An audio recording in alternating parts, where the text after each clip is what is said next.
So morning everyone.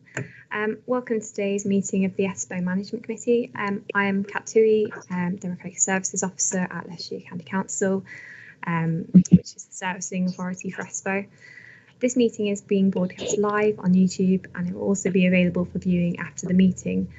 Before we officially start, we have a number of new members. So can I ask each member introduce themselves and the council they represent?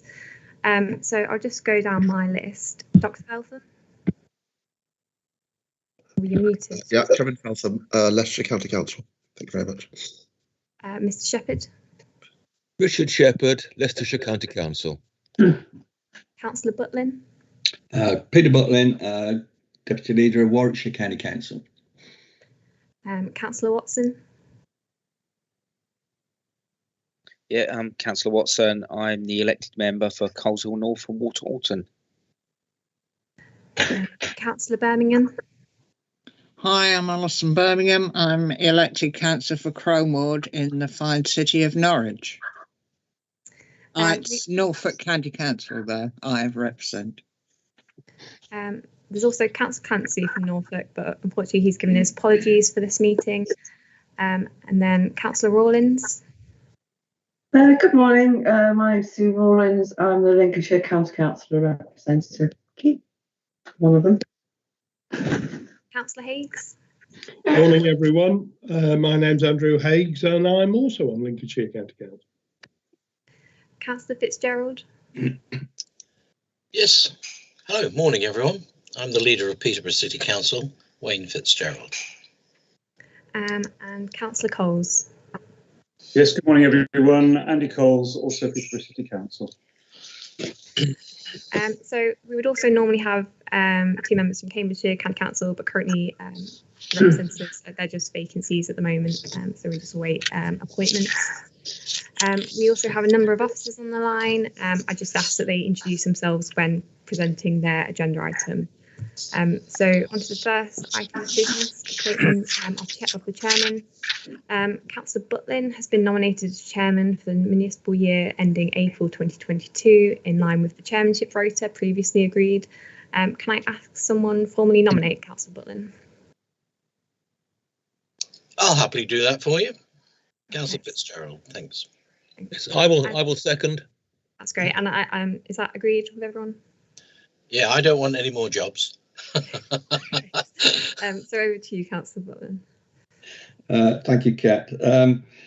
As is the convention, I would like to take the opportunity on behalf of ESPO's Management Committee and ESPO's senior officers to reflect on some of the achievements of Mr. Councillor Howell in his capacity of chairperson of ESPO Management Committee 2020-2021. Some of the key achievements he has overseen in 2020-21 are to overseeing a safe and flexible working environment for ESPO and its staff, customers and stakeholders in unprecedented circumstances. And I think everybody can bear witness to that over the last 14 months. The participation of ESPO at a national government policy discussions in relation to PPE and the supply chain, as well as supporting local storage and distribution of PPE for member authorities and customers. ESPO undertaking the chair of a new national professional buying organisation, PBO forum. Achievement of a trading surplus of 4.6 million despite the difficult circumstances, meaning only a 17% fall in a member rebate despite large periods of school closures. We can all day basically kind of take comfort in the fact in different year we will get a dividend from the ESPO company. ESPO Trading Limited returned a 50,000 profit after only its second full year of trading. ESPO's procurement services achieved a record rebate of 8.3 million. Significant progress on various business initiatives, including successful implementation of an updated single website and trading platform, and approval and planning for a second warehousing site. Launch of ESPO's new reward scheme for schools, the new schools fund in partnership with Sainsbury's, over 1,000 schools already signed up, and we will be having a presentation on that later in the agenda. As he is no longer a member of this committee, I will ask that we arrange a letter of thanks be sent to Councillor Howell. I think a list of remarkable achievements for what is anybody understand is a difficult year. So I think you'll all agree that we're kind of sending them a vote of thanks. Item 2, appointment of vice chair. I will nominate Councillor Stuart Clancy as vice chair as per the chairmanship rota agreed. Can I have a seconder? Councillor Feltham, anybody else? No. Thanks. With that, I'll can say that Councillor Clancy is duly elected as vice chairman as per the rota. I believe Councillor Clancy is not able to be here today to give his thanks, but he is, whether he likes it or not, now vice chairman of ESPO. Item 3. Minutes. I propose that the minutes of the meeting. Pardon? I can just see Councillor Fitzgerald's got his hand up.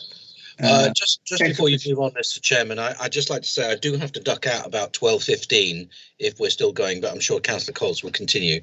I have another meeting that I must attend at that time. So rather than just disappear, I thought I'd let you know.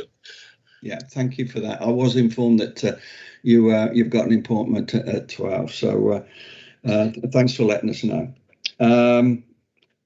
Okay, return to the minutes. I propose that the minutes of the meeting held on the 17th of March 2021 are taken as read, confirmed and signed. Is everybody in agreement? Yes. Just a nod or a shake about, and peace hand. Yep, I see a unanimous nod there. Thank you very much. On to item 4, to advise any items that the chairman has decided to take as urgent elsewhere in the agenda. I'm informed that there are no urgent items. Item 5, declarations of interest in respect of items on this agenda. Does any member have an interest that they wish to declare? Again, stick a hand up. I see no hands on that point. So there's no declarations of interest, and we'll move on to item 6. Item 6, referenced by the Finance and Audit Subcommittee. Members are asked to note that the subcommittee supported the Internal Audit Annual Report 2021 and the draft outturn 2020-21, which are items 7 and 13 on the agenda. Hopefully you will take that on board and you're all in agreement. Thank you. Item 7. Internal Audit Annual Report. Agenda item 5, Neil Jones, Head of Internal Audit and Assurance of Leicester County Council, will introduce the annual report, which is covered on pages 9 to 42 of your pack. So I hand over to Neil Jones. Thank you, Chair, and good morning, everybody, and welcome to all new members of ESPO Management Committee. Just before I go into the report, there are a few people new to the committee. So, as Chair explained, I'm actually the Head of Internal Audit Service for Leicestershire County Council, which of course is the servicing authority for ESPO. So we arrange an annual plan of audits in conjunction with the Director and the Consortium Treasurer and Secretary. And I'm accompanied today in the background by Matt Davis, who's the Audit Manager that leads on delivering the ESPO plan, and he will be here to take any detailed questions you have on this report. So the report, as Chair said, is agenda item 7, page 9 of your pack, and it's the Internal Audit Service Annual Report for 2021. So this paper explains that I'm required under what is known as the Public Sector Internal Audit Standard to present an annual report to what the standards class as the board for ESPO. For ESPO, in terms of its charter, the board is actually the Finance and Audit Subcommittee.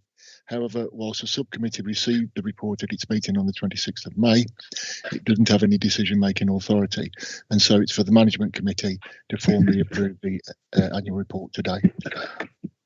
So there are specific requirements to incorporate into the report, the most important being the Head of Internal Audit's opinion on the overall adequacy and effectiveness of ESPO's control environment, namely its frameworks of systems of governance, risk management and internal control. So in terms of how I reached my opinion this year, may I ask members to firstly turn to Annex 1, which is starting on page 19 of your pack. That's the page with the shaded header, which sometimes unfortunately makes the page number a little bit difficult to read. But starting on page 20, I explain how I use a combination of evidence to reach the opinion, including the findings of audits, which are summarised in Annex 2, and that's on pages 25 to 28. I also evaluate the control environment through observations, for instance, the associated governance through this committee and the Finance and Audit Subcommittee, and then any revisions and adoptions of policies and procedures. So heads of internal audit are free to determine how they form their opinion. What I personally choose to do is to comment on each of the three components of governance, risk management and control. And whereas individual audit engagements provide targeted micro assurance, the overall opinion is different in that it's a macro assurance over a defined period, which is the financial year. So I have to bring all of the assurance threads together using themes, trends and evidence and professional judgment to provide a holistic strategic insight into the organisation.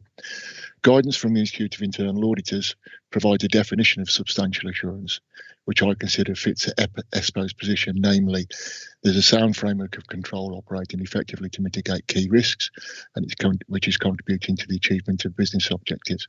And it's backed up by, there's only one individual audit engagement, which was the credit control, which was classed as partial assurance. I'll come on to that a little bit in a minute.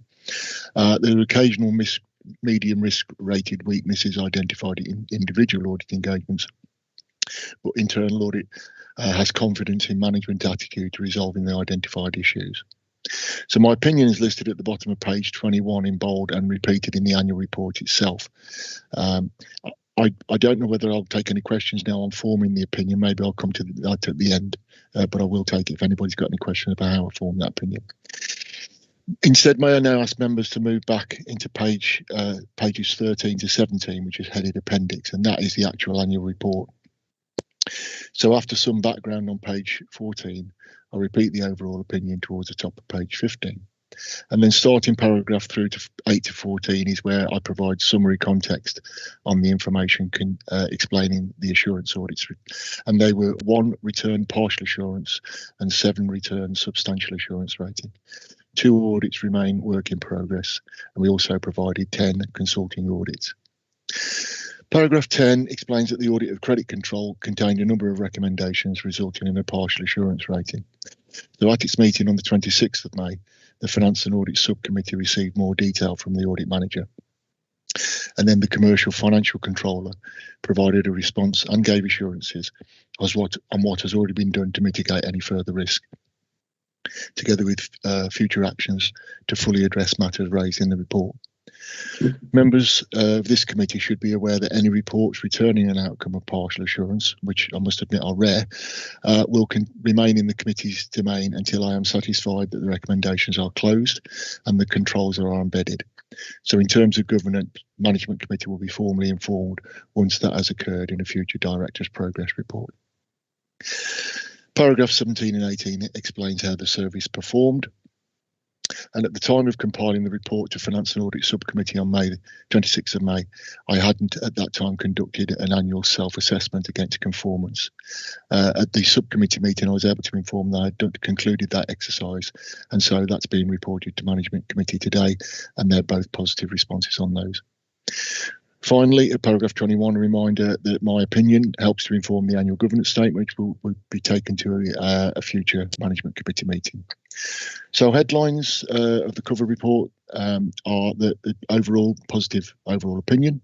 The majority of planned work was achieved. A small surplus of days was provided, but within budget, and positive self-assessments of the services conformance to standards and quality. So that's my annual report. Happy to take any questions on it. Any hands? You can use your hands and no. No hands, and everybody's happy. Thank you, Neil. Thank you, Chair. All right. a kind of very good report, and we'll move on to the item number 8.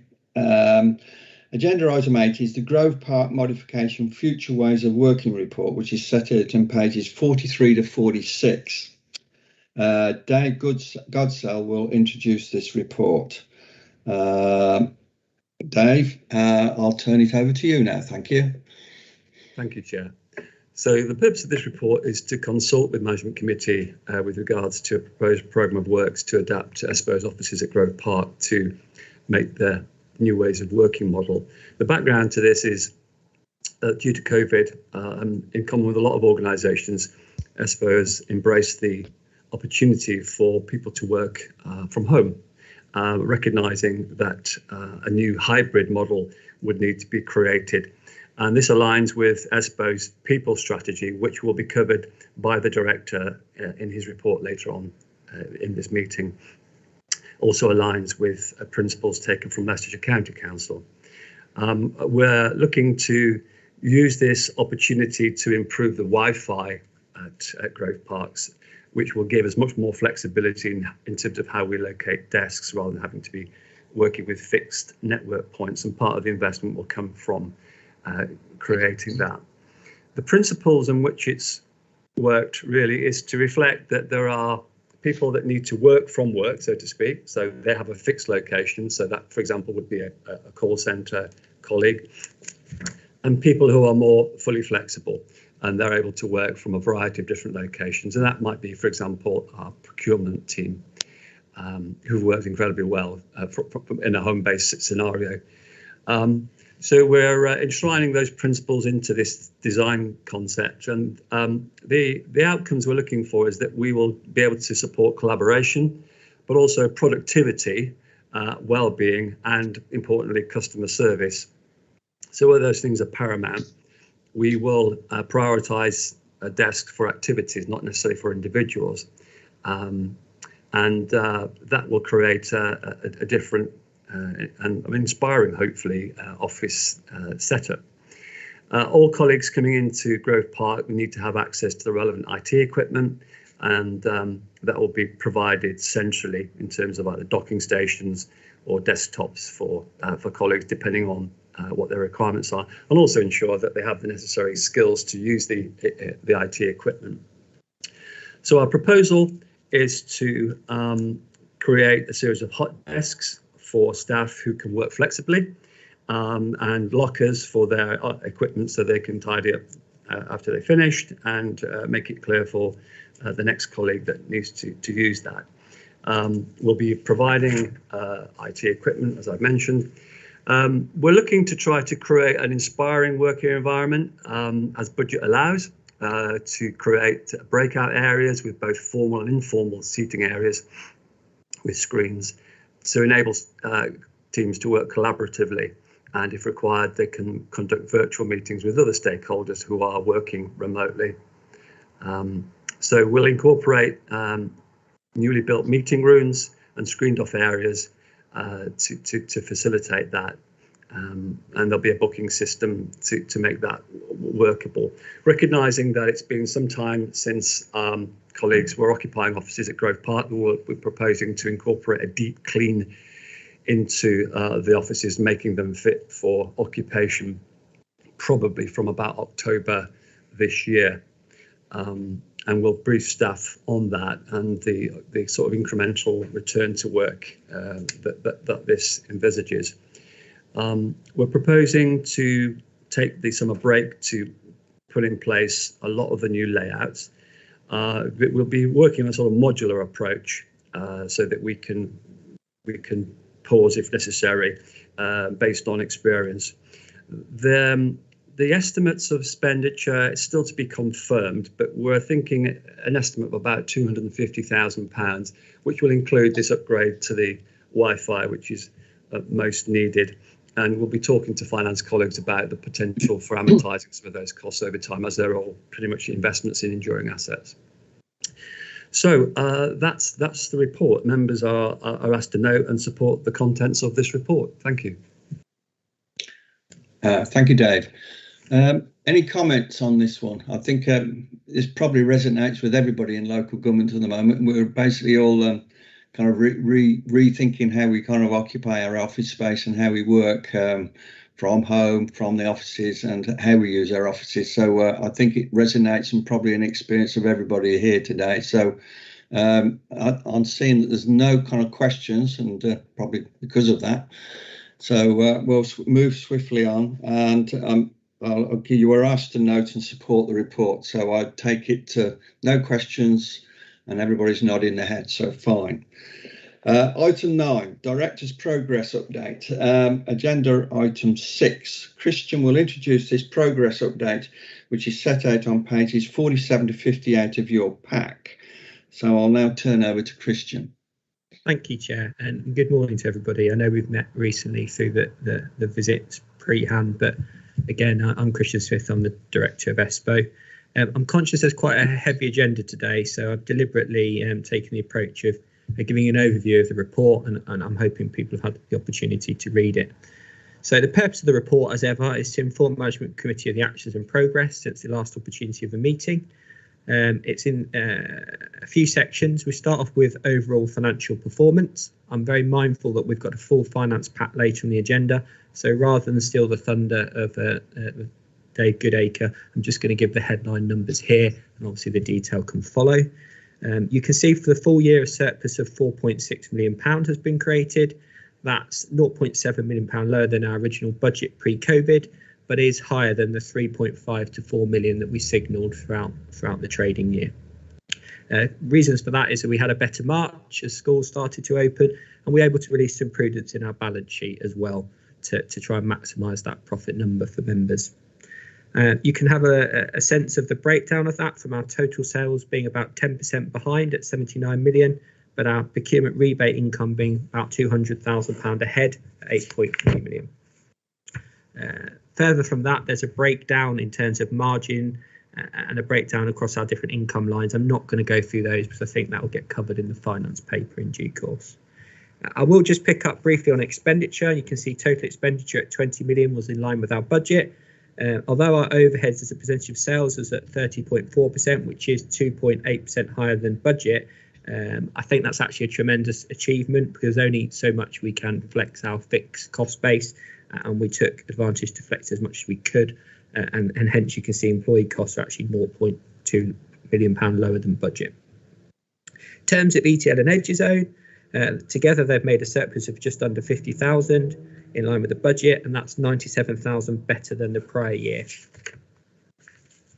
As we look forward, you are aware the budget for the new year is £5.1 million, which includes the contribution from Edge Zone and ETL. As we are at week 11 now, trading during April and May has been very strong and started well. We've seen some real positive momentum in our marketplace. June is more in line with budget. So far so good in this trading year. We're not in a position to change our £5.1 million prediction for the year, but we are slightly ahead, which obviously we'd rather be at this stage than behind. Section 2 of the report provides the operational progress. It really gives a sense of scale, measurement and performance of ESPO on a consistent basis for members. You will see, having read it, there are signs of some operational challenges. You can see our pick rate is slightly behind target, as well as our quality assurance rate and our average order value being slightly under stress as well. These are to be expected. We are working under COVID conditions. We've staggered things like start and finish times across shifts. We obviously have prioritised health and safety, as you'd imagine we should do, and we are entering our busiest period of the year. But there are signs of that kind of set to the max at the moment at ESPO. You've got some activity stats and some call stats. Hopefully of interest is our waiting time of 8 seconds for our customers against a target of 30 seconds, which is incredibly pleasing. You've got our FIFO score, which is slightly down from where we normally have it in the 90s. I think that's been a reflection of implementing a new website and people saying, well, this is different and getting used to it. And since that little dip, it's peaked back up to where it normally is. So as I think I mentioned on the briefing, it's not a product of it not working, not being very good. It's a product of being different and people getting used to the new functionality of it. And also I'll point out that work we're doing on our voice over IP telephony to try and improve the customer experience. There's some information at page 50 on our facilities management activity for the period, and our health and safety recorded 1 minor injury in April. Our building remains COVID secure, and you've also got some information about how hard our IT help desk is working and the measures we've put in place in terms of measuring inquiries and satisfaction, as we all ever more rely on IT during these times. One aspect I will point out is the change to Exchange Online for increased IT security, which is obviously a major risk in our risk record. And I'm sure members are aware of some of the attacks that's been going on in this area for Microsoft. And we've taken the necessary steps to safeguard ESPO. There's also some IT activity going on the previously approved Infor ERP system upgrade. Some of that work's now taking shape. And I can also report in terms of our new warehouse development, we are at the pre-application planning stage, which I believe has gone successfully. And certainly the view at ESPO's senior team is, we want to remain patient for this. I'm sure you're all aware of the complexities of planning, but given the site and what it offers ESPO, we feel this is good progress, and wanting to keep going with that application. Finally, section 3 of the report really deals with staffing and people aspects. As you'd imagine, we've launched a people strategy for 2021-24 to mirror and complement the new ways of working. It's not just about adapting a building, it's about adapting a culture and ways of working. I'm sure you appreciate. We have a strategy that's broken down into 3 distinct areas. The first relating to leadership and management, the second in terms of workplace and our culture, and finally performance management. I've been consistent with the senior team at ESPO that I think it's a lot easier to invite people to leave a work environment, albeit in a rush under difficult circumstances, than it is to plot out a new way of working and have people kind of rejoin. So I think our greatest challenges are actually ahead of us, which may sound a bit bizarre, but I truly do believe that in terms of how we get working again in a way that works. The how was incredibly important as well. Adherence to our organisational values will be prevalent throughout, so we can change some of the ways we measure and manage our workforce strategy, but the values remain consistent. Finally, just to point out, the ESPO leadership team has held its quarterly review of health and safety and wellbeing, and our major risk records are reflected as Appendix B. So members are asked to note and support the contents of this report. Thank you. Thank you, Christian. Any questions? I've just got one question while people are thinking about it. Are we having any problems with recruitment or retention with staff in the current climate? Because we're hearing kind of in business over in Warwickshire, people are having problem recruiting people into various businesses, especially the lower wage economy. I wonder what the experience is with ESPO. Okay, thank you, Chair. I mean, it is covered a little bit on the second report, but I will just pick up to say we are experiencing the same problems, primarily in either our professional procurement teams, because working remotely allows for people to take a bigger pool of resource, not needing to be connected to a particular geography, and that's created a challenge in terms of procurement resource, but also an opportunity. So I will come on to that because that's good for us as well as others.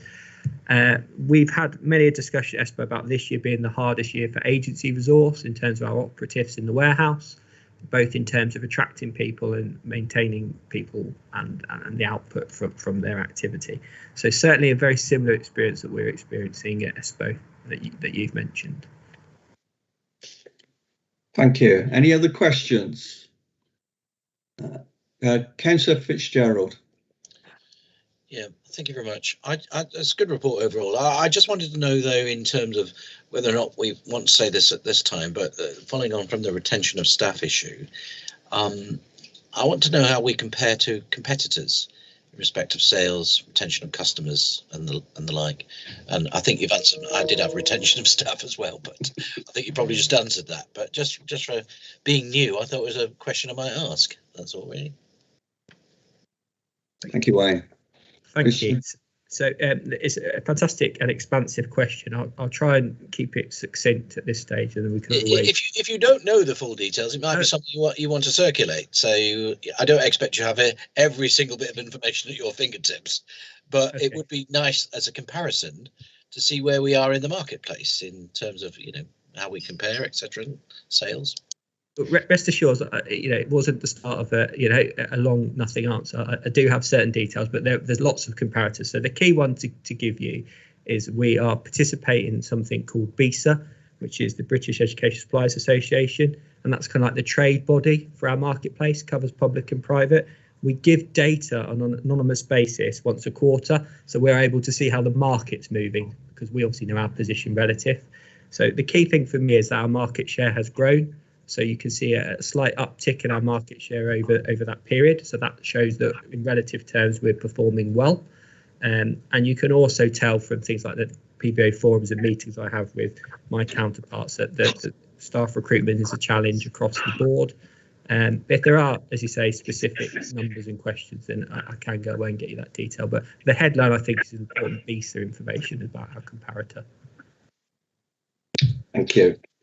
A thumbs up from Wayne there. So good answer there. Next question is from Councillor Andy Coles.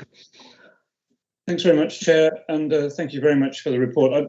I've been going through the business risks, and it's just the last one on the table. It looks quite alarming, in that the Green Paper might have fundamental impacts upon the business. And I appreciate there's not much detail in there, but I welcome your view in terms of the commercial impact of the Green Paper. Thank you. Okay, thank you for that question. This is one of those risks that we need to flag as significant at this stage, because it's as unknown, which in itself creates risk. But essentially, this is about the change in public procurement regime from having been part of a European set of legislation for public procurement to what the UK implemented post-Brexit. And as we're in the business of spending a lot of public money, that any impact will be magnified by us. So outside central government, we are the biggest spender of public money. So we best part of £2.5 billion. So probably the equivalent of 4 or 5 large councils' expenditure is the sort of what we're caretaking here at ESPO. So given that context, I'm sure you'll understand that there could be significant risk, but there could be significant opportunity. I think at this stage, what we're concerned about is making sure that the role of a professional buying organisation is maintained. And that's how we're classified, so that we don't have sort of rogue procurement activity across the piece.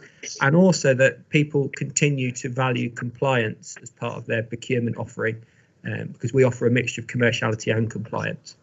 So I think it's more a question of unknown, what it means for us. We've got a lot of skin in the game, being a large procurer. So at this stage, we're going to treat it the same way we did the Brexit risk, flag it really high, load of focus, and as it becomes clearer, then we can revisit it. Thank you. Just in the interest of clarity for everybody, anybody that's not speaking, could they kind of go on to mute, because we're getting some feedback and interference. Next one is Councillor Hay, please. Thank you, Chairman. Christian, are the supply dates for us receiving stocks in, are they being extended at the moment with the difficulty of getting hold of equipment? And if it is this having a knock-on effect with some of our satisfaction scores? Thank you. Thank you, Councillor Hay. Undoubtedly, another major challenge right now is supply chain. If you look at our availability, it's still very strong, and probably an availability that many retailers would be envious of. Our warehouse is packed full of stock. I think we're about 99 point something capacity in our warehouse, as a reflection of trying to bring stock in early and satisfy our customers and invest some cash in doing that. But we are finding that containers are in the wrong part of the world. We are finding massive inflationary pressures on supply chains. We are finding that some people are just closing factories and not wishing to supply.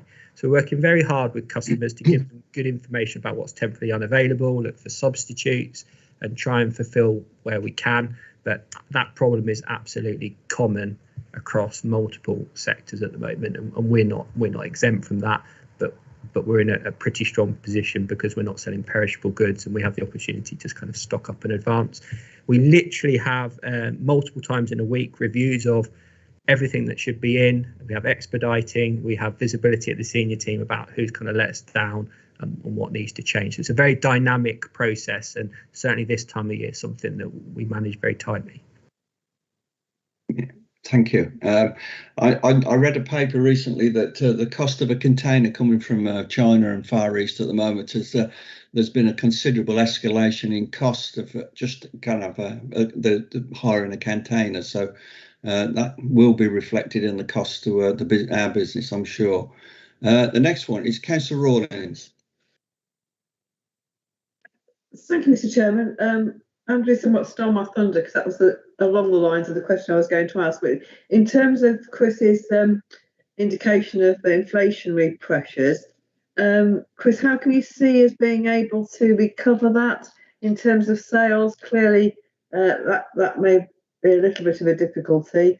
And on a secondary note regarding the staff, I did actually ask you this at our briefing meeting about arrangements to make sure that our EU workforce had filled in the appropriate paperwork prior to the end of this month, which is soon upon us, to make sure that their settled status was confirmed. Thank you.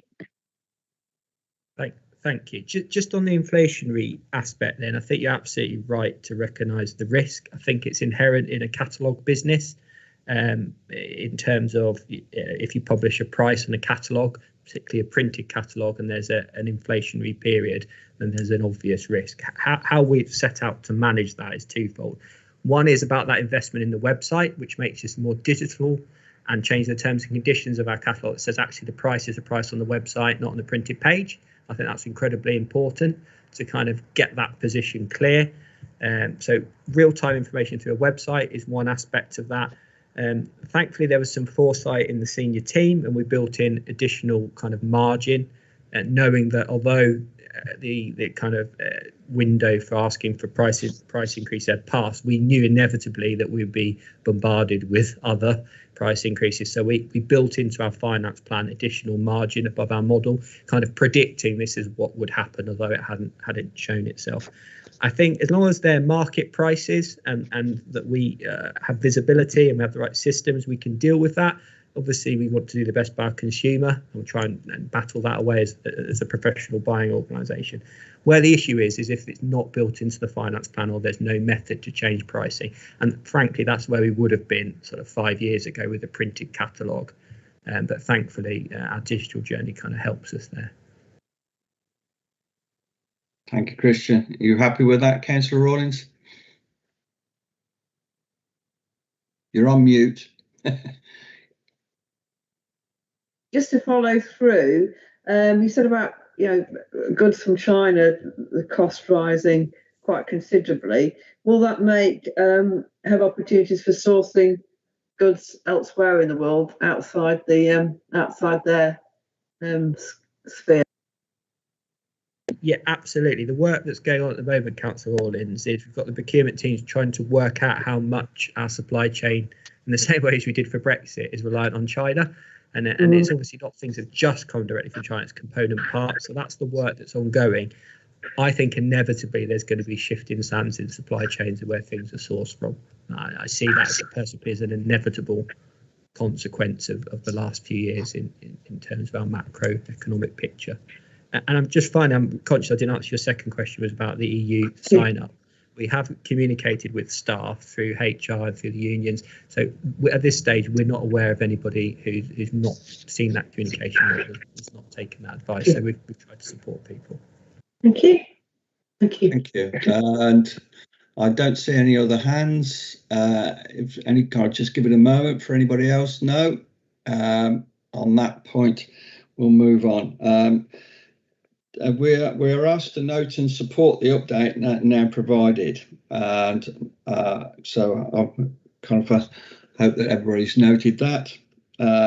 So we're coming towards the end of kind of like the public session of this committee, and the next meeting of the committee is scheduled to take place on Wednesday, the 15th of September at 10:30 a.m. As an attended meeting, the venue will be confirmed in due course. So. Then we'll go through the process. Item 11, exclusion of the press and public. I move that in accordance with the Local Government Act 1972, the public be excluded from the meeting for the remaining items of business on the grounds that they involve the likely disclosure of exempt information. And I kind of defer to Kat now to tell us when we are no longer online.